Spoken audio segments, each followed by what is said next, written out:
Welcome to the series Microsoft Access for Historians. In this next video, I show you how to start making queries. Queries do not hold any information because that's stored in tables, but they offer a way of interrogating the database on things that we want to know. So we're just going to do something very simple. So we go to Create. We go to Query Design. Here I would not recommend the wizard, but the design. And then it tells us like which table. So they can be very, very complex queries, but we're just going to do a query on a table. And we're going to use Copenhagen Census 1880 because it has a ton of information. It could be fun to do that. So we say add and we close. And then see that we have here a small representation of a table with all the fields that the table Copenhagen Census 1880 has. So we can just, take one of these fields here. We just drag it down, and then this is what we're gonna see. So now I can use either this one here, view, and I will see the result of my query. And what do I get? So just a single column, just one variable that I have selected for all the cases. Instead of doing that, we could just, eliminate it, and it doesn't really happen. It doesn't really change the table. This is what the only thing that it shows is what I see. So I could just select the whole thing and then drag it down and then see. That's kind of neat if you want to see everything. And then go view. And then if I only show you this, you would not really be sure if you're seeing my table or if you're seeing a query. So a query can show anything and can show the whole table, which is what I'm doing right now. But that wouldn't be so interesting if we cannot do stuff with that. So I'm going to take all the stuff away so that doesn't get confusing. And then I'm going to just send something. So just let's say go back to send name, sex, set the status record, age, religion, and let's go with origin. And now we see a subset. Still we see everyone, but only we see some interesting things.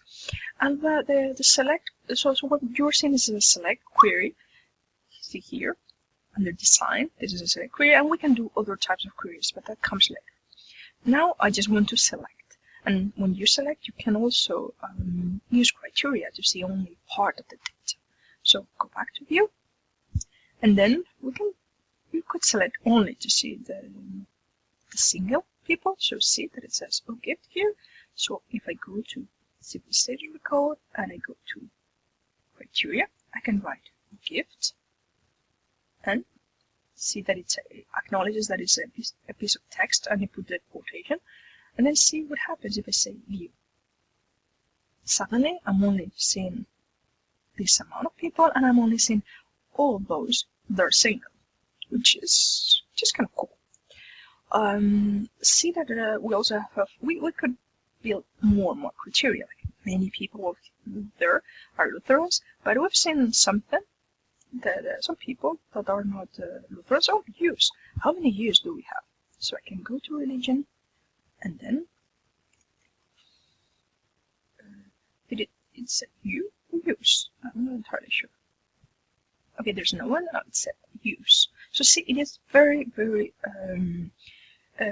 precise. It just finds exactly when the field is used, and that is the case. So we only have 2,000 people that are single and they're used. And let's say we have male and female, so we could just say, okay, let's get males. Male, singular. And then we have it still restricted further. This, as you see, we can use it for text, but we can also use it for numbers. What about if we see people that are older than 10 years of age? And then you'll say that we only have people older than 10 years of age. And we could restrict it. Okay, what about if we also want people that are younger than, let's say, 50? And then we just write that it has to be either. And then so if we sort here, we can also use this bit here, but the queries are much more powerful. So we have people from 11 years to 49 years. which is what we were asking in our query. So as you see, you can actually see all the records and then just have a sense of who are these people and what are they, and then in later uses, uses information to build other things. So these are interesting, but is it just so limited? So as you see, we can just see for exact things. But what about if we only have part of the information? So see what happens if we do something else. So if we can say that there should be something. The star is the universal sign for something that we don't know, and then we say gift. So what it says is that there's something at the beginning, and then it continues with gift. So what it is finding for us is both gift and o gift. We could do something with the names that can be cool. So imagine that we want to look for everyone that has something like Anders at the something Anders. And then we see, okay, let's just take away the restriction and use because there's not enough people. But it's kind of like likely that we're gonna find see what we do we find. So some text that ends up in honest. What about if we do it the other way around? So if instead of putting we say honest, and then we put the stars. We would get everyone that starts with honest and something else, which is kind of cool. And we could further say star, honest, a star. And then we get people that have something with a star. It could be at the beginning or it could be at the end.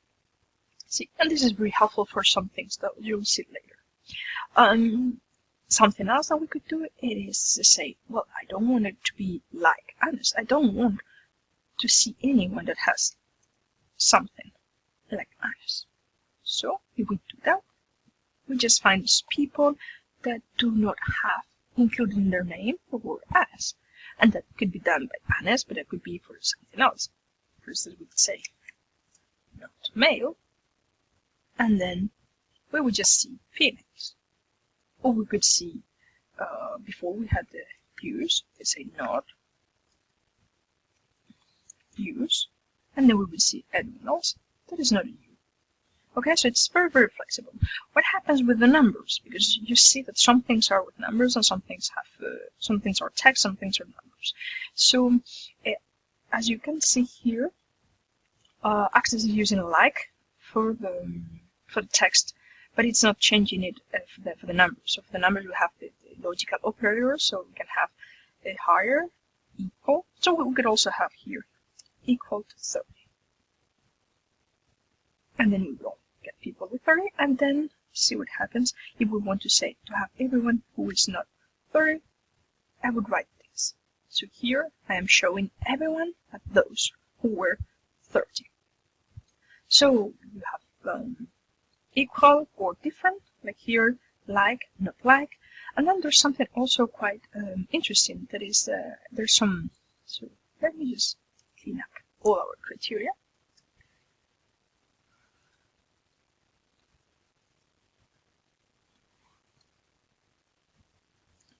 And then we just see our data as it is.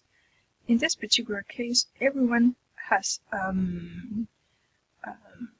there's information for everyone, but I could just try to look for when there are some cases where there's some missing information and some of the fields are not filled in. So we can use just generally the star in anything to have all the columns, all the fields that have something inside. And if we just say not like, it would show me all the cases where there's something.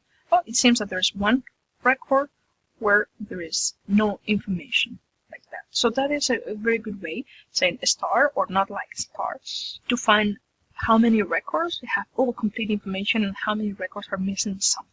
Sometimes it is the right thing that something is missing, sometimes we actually need to fix that. In this particular database, everything is made so there's no missing cases, so it's normal that we don't find anything like that.